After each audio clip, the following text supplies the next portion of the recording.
सरना और युवराज स्वर्णसेन नाविक के पिता के मना करने के बावजूद भी उस रास्ते पर चल दिए थे जहाँ पर बड़ी गहरी खाई थी। शाम का वक्त हो चुका था, लेकिन सरना और युवराज रुकने का नाम ही नहीं ले रहे थे। एक तरफ खाई थी तो दूसरी तरफ ऊंचे ऊंचे पहाड़ थे। सरना और युवराज धीरे धीरे आगे बढ़ रहे थे, लेकिन उन्हें नहीं पता था कि आगे एक नई चुनौती उनका इंतजार कर रही है। पहाड़ों से गिरते हुए बड़े बड़े पत्थर उनके ऊपर आकर गिरने लगे, जिससे सरना ने अपना संतुलन खो दिया और वो खाई में फिसलकर गिरने लगी। सरना के मुंह से एकदम से चीख निकल पड़ी।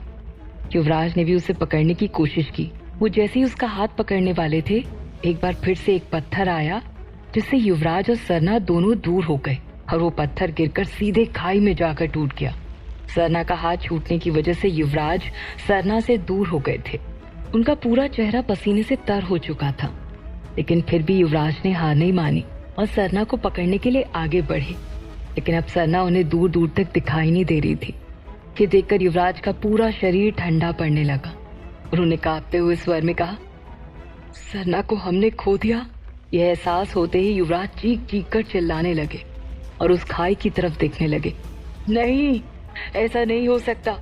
सरना, सरना तुम्हें हम नहीं खो सकते सरना। लेकिन खाई में कुछ भी दिखाई नहीं दे रहा था, क्योंकि पत्थरों के गिरने की वजह से वहां चारों तरफ धूल ही धूल थी और युवराज के चिल्लाने की वजह से पत्थरों से टकराकर आवाज चारों तरफ गूंज रही थी। युवराज वहीं खाई पर ही असहाय होकर रोने से लगे और भावुक होते हुए कहते हैं, ये हमसे क्या हो गया? हम तुम्हें नहीं बचा पाए सरना। हमने तुम्हें खो दिया। कैसे तुम्हें खो दिया हमने? तुम ही तो हमारी ताकत थी। तुम्हारी वजह से ही हमें बल मिलता था। तुम हमारा विश्वास थी सरना। नहीं नहीं, मैं तुम्हें नहीं खो सकता। ऐसा कहते हुए युवराज एक बार जितनी उनके अंदर ताकत थी उस ताकत से चिल्लाते हुए कहते हैं, सरना मैं तुम्हें नहीं खो सकता। सरना वापस आ जाओ। सरना वापस आ जाओ। युवराज उसी रास्ते पर असहाय होकर किसी मृत शरीर की तरह पड़े हुए थे। उनका हाथ वहीं हवा में लटक रहा था और वो रो रो कर उसी खाई की तरफ अपलक देखे जा रहे थे। अगले ही पल उनके पास में एक हाथ खाई की तरफ से नीचे से ऊपर की ओर आता हुआ दिखाई दिया। हाथ पूरी तरह खून से लथपथ था। उस हाथ को देखकर युवराज तुरंत उठकर बैठ गए। उनके चेहरे पर गंभीरता छा गई। उन्होंने झांक कर देखा तो सरना खाई से ऊपर चढ़ने की कोशिश कर रही थी। वो जैसे तैसे वहां तक पहुंच गई थी, लेकिन उससे ऊपर वहां नहीं आया जा पा रहा था।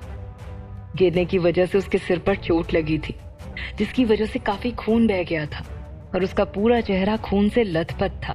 उसके हाथ खरोंच की वजह से घायल हो गए थे और उनसे भी रक्त निकल रहा था। लेकिन युवराज ये देखकर खुश हो गए। वो कहते हैं, सरना तुम जीवित हो सरना।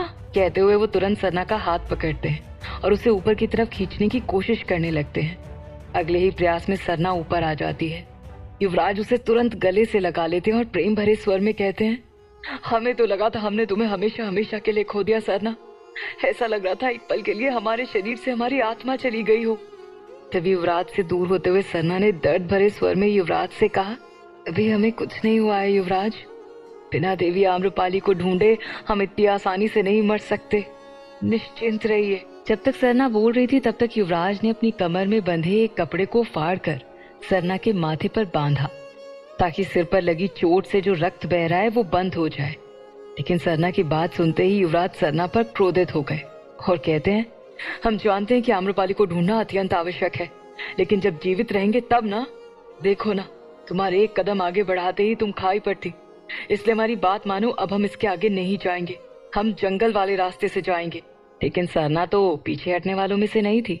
उसने भी दृढ़ निश्चय से भरी आवाज में कहा, युवराज हम बीच रास्ते में वापस नहीं लौटेंगे जब तक हम इस रास्ते को पूरा देख न लें और ये सुनिश्चित न कर लें कि दिव्य आम्रपाली इधर नहीं है। हम अब वापस नहीं लौटेंगे। यदि आपको हमारे साथ नहीं आना है तो कोई बात नहीं, हम अकेले ही जा सकते हैं। इतना कहकर सरना एक बार फिर से आगे की तरफ बढ़ने लगी। उसे जाते हुए देखकर युवराज के पास कोई दूसरा विकल्प बचा ही नहीं था। वो मन में कहते हैं, इससे रोकना असंभव है, लेकिन यहाँ कोई भी रास्ता खतरे से खाली नहीं है, हमें साथ में ही चलना होगा। ऐसा सोचकर युवराज भी सरना के पीछे चल दिए। वहीं कबीले में अगले दिन सुबह होते ही आम्रपाली एक बार फिर नई उम्मीद लेकर कबीले वालों के बीच जा पहुंची। वो कबीले वाले भी रोजमर्रा की तरह सुबह के कामों में व्यस्त हो गए थे। उन सबको ध्यान से देखते हुए आम्रपाली ने सोचा, यदि हमें इन्हें अपने करीब लाना है तो पहले इनके मन को जानना होगा। आखिर ये लोग चाहते क्या हैं, इन्हें पसंद क्या आता है। अब इतने बड़े घने जंगल के बीचों बीच रहते हैं, बाहरी दुनिया को तो ये समझ भी नहीं पाते होंगे। तो चलो हम ही इन्हें समझने की कोशिश करते हैं। इतना कहकर आम्रपाली ने सबसे पहले पूरा कबीला घूमने और उनके तौर तरीके समझने की कोशिश करने का निर्णय लिया और फिर वो चल पड़ी। त्रिवेणी की नजर आम्रपाली पर ही थी। कल भी वो उस पर नजर रख रही थी। उसने जाकर सबसे पहले मुखिया को ये बताया कि कबीले वाले आज भी आम्रपाली से बात नहीं कर रहे और आम्रपाली आज उनसे बात नहीं कर रही, बल्कि बीती शाम आम्रपाली ने उनसे बात करने की कोशिश भी की थी, लेकिन उन लोगों ने आम्रपाली को डराकर उसे फटकार लगा दी और अब आम्रपाली अकेले घूम रही है। त्रिवेणी जब ये बात मुखिया के घर पर उसे बता रही थी तो वहीं भैरव भी था, जो कि उसकी बात सुन रहा था। जैसे उसे पता चला कि आम्रपाली अकेले ही पूरा कबीला घूम रही है तो वो तुरंत घर के बाहर निकल गया। वहीं कबीले को काफी देर तक देखने परखने के बाद वो एक बुढ़िया के घर के पास पहुंची, जिसका घर पूरी तरह से अस्त व्यस्त पड़ा था। घर के बाहर चारों तरफ गंदगी फैली हुई थी, वहां से अजीब तरह की गंध भी आ रही थी। इस दौरान त्रिवेणी आम्रपाली के साथ ही थी। आम्रपाली ने उस घर की तरफ इशारा करते हुए पूछा, ये कैसा घर है, यहाँ सफाई क्यों नहीं है? त्रिवेणी ने उससे कहा, इसे नजरअंदाज करो अमृता, यहाँ एक बुढ़िया रहती है जो अपनी अंतिम सांसें गिन रही है। ये सुनकर आम्रपाली ने कहा, भले ही वो अपनी अंतिम सांसें गिन रही हो, लेकिन इसका मतलब ये तो नहीं कि वो मर चुकी हैं। जब तक उनकी सांसें चल रही हैं, कुछ पल के लिए ही सही, अगर वो सुकून की सांसें ले पाती हैं तो इससे बड़ा पुण्य और कुछ नहीं हो सकता। त्रिवेणी उसकी बात नहीं समझ पाई। उसने असमंजस्य में आते हुए पूछा, तो तुम कहना क्या चाहती हो और क्या करना चाहती हो? आम्रपाली ने सकारात्मक भाव के साथ कहा, सेवा, एक ऐसे व्यक्ति की जिसे हमारी सख्त आवश्यकता है। यदि हम सेवा करेंगे तो हमारी होने वाली संतान के अंदर भी सेवा भाव की भावना जागृत होगी, इसलिए हमें ये करने दो। वैसे भी हमें उस बूढ़ी औरत से क्या परेशानी। आम्रपाली जब उस घर के पास गई तो उसने देखा कि घर के दरवाजे के ठीक सामने एक बूढ़ी औरत खांसते हुए पड़ी थी। उसकी तबीयत बहुत ज्यादा खराब थी। उस औरत के समीप जाते हुए आम्रपाली ने विनम्र स्वर में कहा, काकी, यहाँ सफाई नहीं होगी तो आपकी तबीयत और ज्यादा खराब हो जाएगी, इसलिए हमें अनुमति दीजिए कि हम यहाँ सफाई कर सके। त्रिवेणी वहीं खड़ी थी। वो देखना चाहती थी कि वो बूढ़ी औरत आम्रपाली से किस तरह से बात करती है। उस काकी ने भी अपनी बीमार हालत में होते हुए आम्रपाली को दूर भगाने की कोशिश की, लेकिन आम्रपाली कैसे रुक सकती थी भला? उसे शुरुआत कहीं से तो करनी थी। इसलिए उसने काकी को नजरअंदाज कर उनके घर के किनारे पर पड़े झाड़ू को उठाया और आसपास सफाई करने लगी। आम्रपाली को जबरदस्ती काम करते हुए देखकर बूढ़ी उसे रोकने की कोशिश करती रही और उसे डांट लगाती रही, लेकिन आम्रपाली तब तक नहीं रुकी जब तक उसने पूरी सफाई नहीं कर दी। बुढ़िया का व्यवहार आम्रपाली के प्रति देखकर त्रिवेणी ने खुद से कहा, ये बुढ़िया आम्रपाली को कुछ नहीं बताएगी, क्योंकि उसे तो पता ही नहीं कि मुखिया ने आम्रपाली को यहाँ रोका क्यों है। तो हम यहाँ खड़े होकर सिर्फ अपना समय बर्बाद कर रहे हैं, जाकर हमें दूसरा काम करना चाहिए। ऐसा सोचकर त्रिवेणी वहां से चली गई। उसके जाने के बाद आम्रपाली और भी ज्यादा मन लगाकर काम करने लगी। सफाई करते हुए एक मधुर सी धुन उसके मन में आने लगी और वो कृष्ण का भजन गुनगुनाने लगी। गुनगुनाते हुए भजन उसके मुख से निकलने लगा। उसे खुद भी नहीं पता चला और आसपास के लोग उसका भजन सुनकर मोहित होने लगे और धीरे धीरे उस झोपड़ी के आसपास भीड़ लग गई। आम्रपाली को काम करते हुए देखकर सब आश्चर्यचकित थे। काकी भी अब शांत थी।